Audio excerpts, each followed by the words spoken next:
¿Qué tal? Buenas noches a todos los que ya están comunicados, enganchados en esta charla que vamos a compartir con Pedro Peretti. Ya lo tenemos ahí a Pedro en imagen, él desde Máximo Paz, Santa Fe, sur de Santa Fe, nos está viendo, ya nos estamos escuchando, estuvimos charlando. Y vamos a hablar como, Pedro, como decíamos en la presentación, de Vicentín, pero no solo de Vicentín, ¿no? Todo lo que significa este hecho que para muchos arrancó cuando el Banco Nación denuncian, las nuevas autoridades del Banco Nación, denuncian este crédito, este saldo que tenían de 300 millones de dólares de deuda de Vicentín, pero con muchos vicios en cuanto a cómo se fue acumulando, autorizaciones de crédito que no deberían haberse dado porque ya estaba endeudado con créditos vencidos que no estaba pagando. Y después lo que aparece sobre el final, el 5 de diciembre, la cesación de pagos o estrés financiero, como le llamaron ellos, con un término más de la psicología o de la literatura, no sé bien, vos que sos un experto en esas cosas nos vas a contar, pero que dejó un tendal de productores, más de 1.800 productores, además de crédito impago con el Banco Nación. Ahí empieza una historia, ¿no? Ahí empieza a abrirse un poco esta caja de Pandora que resultó Vicentín, porque ahí es donde empiezan las investigaciones, se empiezan a ver los números, quienes estudian o conocían el tema, uno de ellos es Pedro, otro que hay que reconocerle un laburo muy interesante para conocer todo esto fue Claudio Lozano del propio Banco Nación, haciendo una investigación sobre los números, las cuentas, la historia de Vicentín.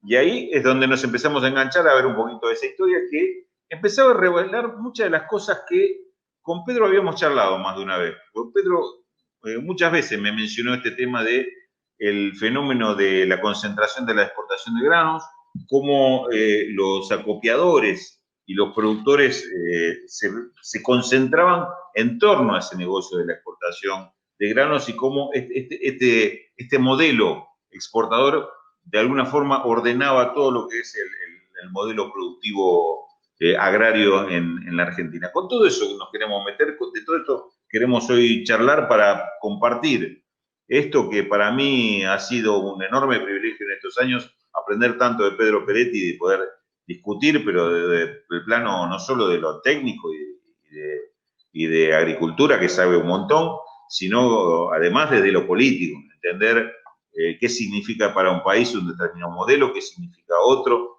qué significa que la población pueda tener, los pibes que van creciendo puedan tener trabajo en su propio lugar de nacimiento, lo que significa tener la tecnología al servicio de un modelo de desarrollo y de crecimiento o por el contrario al servicio de la renta de unos pocos. Bueno, de todo esto que queremos compartir acá con Pedro. A ver, Pedro, ¿por dónde se te ocurre arrancar este tema? ¿Qué es lo primero que dirías como introducción? Vicentín, el fenómeno de la corrupción, lo que estamos viendo, y qué es lo que empezamos a ver que vos seguramente te asomás ya con algún conocimiento de lo que te vas a encontrar y te estás encontrando cuando se abre esta caja de Pandora que se llama Vicentín Saik. Bueno, digo, lo primero es inexplicable que una empresa que se dedique a eso quiebre. No tiene explicación, a no ser que haya, evidentemente, un acto de hacerla quebrar a propósito, de llevarla, de fugar, de vaciar, de hacer todas las cosas que hicieron, que hay que ver también un tema central, que estas empresas se han transformado en bancos. Son bancos sin autorización. O sea, compran, venden, manejan efectivo, ponen plata, compran a futuro, la entregan sobre la base de coso, que eso también le impactó las dos devaluaciones de Macri, lo que dijo el intendente Escarpín y lo que dijo alguno de los socios de Vicentín también es cierto, que las dos devaluaciones de Macri, la política económica, lo mató, porque se ve que habían tomado cereal, un procedimiento que siempre fue clásico en los cerealistas. Yo, desde que tengo uso de razón, encuentro cerealistas de los pueblos y cooperativas que se funden. Se funden como vendiendo el cereal que no ellos, porque vos le llevás, le dejás el cereal y lo vendés, tenés una masa de plata ahí, la empezás a trabajar, y por ahí viene un aumento de golpe del cereal y vos tenés que pagarlo, y ya lo vendiste y te gastaste la plata, y se te produce eso, lo que Vicentín llama con creatividad, con creatividad dolosa, estrés financiero. Se gastaron la plata, se la llevaron, la fugaron, la sacaron fuera del país, hicieron todo lo que hicieron, todas las hicieron. La mala fama de Vicentín, soy testigo. Yo todos los años te puedo decir que una vez al año cuando empiezan las cosechas, ahora no porque el tema este de las valijas se cayó mucho, porque la FIP tomó algunas medidas, porque todo el cereal en negro que salía lo blanqueaba la FIP entero. Había ahí carpetas de indigentes en donde hay tipos que se hicieron millonarios. En todos los pueblos encontré un par de tipos que se hicieron millonarios con las carpetas de la FIP y con este tema de los impuestos. En donde una de las patas de ese negocio era Vicentín. Siempre aparecía algún valijero que te compraba el cereal en negro con carta de porte trucha. ¿Y a dónde se descargaba esa carta de porte trucha? En Vicentín. ¿Y el cereal dónde se blanqueaba? En Vicentín. Pero hace 30 años. ¿Quién era el principal comprador en negro? Varias veces vino a la Federación Agraria. Yo me acuerdo que una vez lo atendí porque Bussi no lo podía atender, que era muy amigo de Bussi. ¿Me están viendo? Perfectamente. Porque se había cortado. Porque era muy amigo de Bussi, qué sé yo, era el Trucha Manrete. El Trucha, que había sido vicegobernador, que había estado preso, era uno de los principales compradores de cereales negros junto con su hermano, y estaban buscando relaciones con las cooperativas para que le vendan cereales negros, que pin, que pa. ¿Por qué? Porque esa relación le había quedado al Trucha de todos los créditos impago del convenio que había tenido Vicentín para la ampliación del puerto, porque el puerto creo que se lo dio Videla, se lo dio una dictadura el puerto. Sí, pero la ampliación y varias cosas de eso fueron hechos con créditos que se tramitaron en el 83, 84, no me acuerdo bien. Me acuerdo sí que vino Sandro Pertiña a la Argentina, que era el presidente de Italia, que era un luchador socialista, antifascista, que se sacó una foto con Madre de Plaza de Mayo, que era un personaje muy famoso en el mundo en ese tiempo. Era esos créditos... Lo recibió Alfonsín, me acuerdo. Lo recibió Alfonsín, sí, obviamente, era el presidente de la República Italiana. Sí, claro. Bueno, se firmaron unos convenios de cooperación que vinieron unos créditos, uno de esos créditos vino para Vicentín. Me acuerdo que una fábrica de galletitas del sur de Santa Fe, acá cerquita donde estoy yo, muy cerquita, a menos de 20 kilómetros, que es grandísima hoy, también recibió y tampoco los pagó, igual que Vicentín. Y eso fueron todas junto con, me acuerdo los créditos de Alcolera Florencia, que eran los hijos de Matera, ¿te acordás del neurocirujano Matera? Que hay, si vos vas por Florencia, el norte de Santa Fe, vas a encontrar ahí que eran unas estafas fabulosas que se hicieron con esos créditos. Bueno, eso fue previo a la privatización. Cuando se privatiza el banco, todos esos créditos van al banco. Ahí cae, y esa relación se ve que le quedó al Trucha como ventanilla de negocio y era uno de los grandes banqueadores. O sea que la fama comercial de Vicentín siempre fue eso, que es una empresa familiar, del esfuerzo, de qué sé yo, de todo verso de la periodista de Clarín, como esta que lee un Silvia Nait, que es una de las peores empalagosas y peores notas que he visto en mi vida realmente de periodismo, en donde un esfuerzo y todo, unos truchos del primero al último, no hay uno solo. Y le ponen las cámaras, hace poquito, no sé si ustedes vieron, le ponen la cámara a uno y dice, pero va a pagar. No, dice, voy a luchar. ¿Qué va a pagar? No le pagan a nadie. ¿Viste? Ese es un tema muy importante, porque eso hace al concepto de lo de Vicentín. Y otra cosa muy importante, marcar en este momento del debate de Vicentín, el tema del juez. Yo lo escribí en página, ahí en un artículo, como siempre, tan generosamente me publicás vos, el único que me publica cosas en página 12. Te hago quedar mal ahí de paso. No, ponemos el pecho, no hay problema. Claro.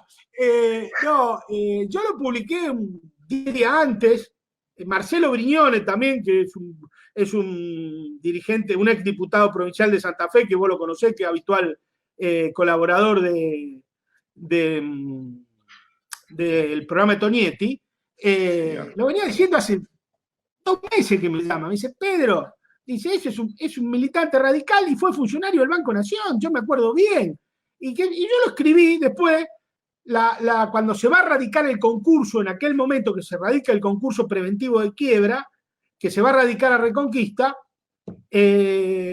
la Caja Forense de Rosario saca una nota pública que está en todos los diarios quejándose porque el concurso se radica en Reconquista y no en Rosario, donde tiene el 90% del giro comercial de la empresa y el 90% de los acreedores. Y ahí me acordé de lo que me dijo Marcelo, me cerró, digo, pero claro, si tiene este tipo. Y hoy salió, ayer he visto los diarios por ahí, he visto que él mismo era el que visaba los créditos, algunos de los créditos que están en discusión, están de los dos lados del mostrador. Ese Sí. tema, Estamos hablando, del juez Lorenzini. Un par de puntos. Estamos hablando de Fabián Lorenzini, el actual juez en la convocatoria de acreedores, que fue durante muchos años, creo que son más de 15, que estuvo en el Banco Nación Reconquista. Digamos, ahí era asesor legal y bueno, ahí intervino en varias de las gestiones de crédito, ¿no? De Vicentini y de varias empresas del grupo, ¿no? Claro, de 1999 al 2018 fue el responsable legal de la sucursal Reconquista del Banco Nación. O sea que algo con los Vicentín tiene que ver, ¿no es cierto? Y lo pusieron los Vicentín de jueces, producto del pacto radical socialista que colonizó la justicia de Santa Fe. Esto lo denunció María Eugenia Bielsa varias veces durante la campaña, la ministra, la colonización de jueces que hicieron todos jueces con ese perfil de derecha, jueces a favor de los grupos económicos y que son parte del problema tremendo de violencia y narcotráfico que tiene la provincia de Santa Fe, ¿no es cierto? Porque eso es, objetivamente es así. Entonces, ese es un tema central para analizar también, que tuviéramos que haber tomado alguna precaución en torno a ese tema, porque hay otra dimensión del tema Vicentín, Rulo, que también hay que analizar. ¿Y por qué escala el tema Vicentín? Porque vos vas por las provincias. Ayer estaba viendo un juicio del canalla Juan Urtubey, el que fue gobernador de Salta, el que abandonó los Huich y todo lo demás. Juan Manuel, que expropió 100 hectáreas de campo, no sé para hacer qué cosa, la expropió y ahora tiene un juicio, qué sé yo, expropió. Vos ves que Cornejo expropió a los penitentes, vos ves que la expropiación es una disposición constitucional que se ha utilizado infinidad de veces en la República Argentina. Pero, ¿qué pasaba acá adentro? ¿Qué es lo que se estaba cocinando y que se subió arriba del tema Vicentín? Se estaba sumando una movida desestabilizadora contra el gobierno de Alberto. Acá lo que hay que poner en dimensión es la desestabilización que intenta la derecha desde antes de asumir Alberto. Vos fijate los hechos que yo te voy a narrar, porque son importantes que los que nos están escuchando tengan en cuenta. Antes de asumir Alberto sube el 10 de diciembre del 19, ¿no es cierto? Exacto. El 23 de noviembre del 19 se hace el primer tractorazo y camionetazo a la vera de la ruta. El primero, diciendo, vamos a controlar. Y dicen textual, estamos dispuestos a sacar el tractor si hay un atropello. ¿Quién organiza esa primera movida que tiene ese impacto y que sacan un video y que se viraliza? La organiza Sebastián Quiroga, que es el vicepresidente de la coalición cívica de Córdoba, dirigente del PRO. Atrás de eso están todos los dirigentes del PRO, todos los dirigentes de los grupos autoconvocados, que no son autoconvocados, son todos militantes del PRO, que están por afuera incluso de las organizaciones y que empujan constantemente y tiran las organizaciones. Ellos son los que se subieron arriba de Vicentín. Pero antes de eso hubo varios síntomas que nosotros tenemos que tomar en cuenta desde lo político. Porque junto con eso, el juez Villafuerte Russo, de San Nicolás, 11 años después del hecho, procesa a la vieja mesa de enlace por un corte de ruta del 2008. Antes que asuma Alberto, ahí, al filo de la asunción, ¿para qué? Para tratar de generar un clima negativo en el sector agropecuario, para enhebrar al sector, para tirárselo arriba del gobierno.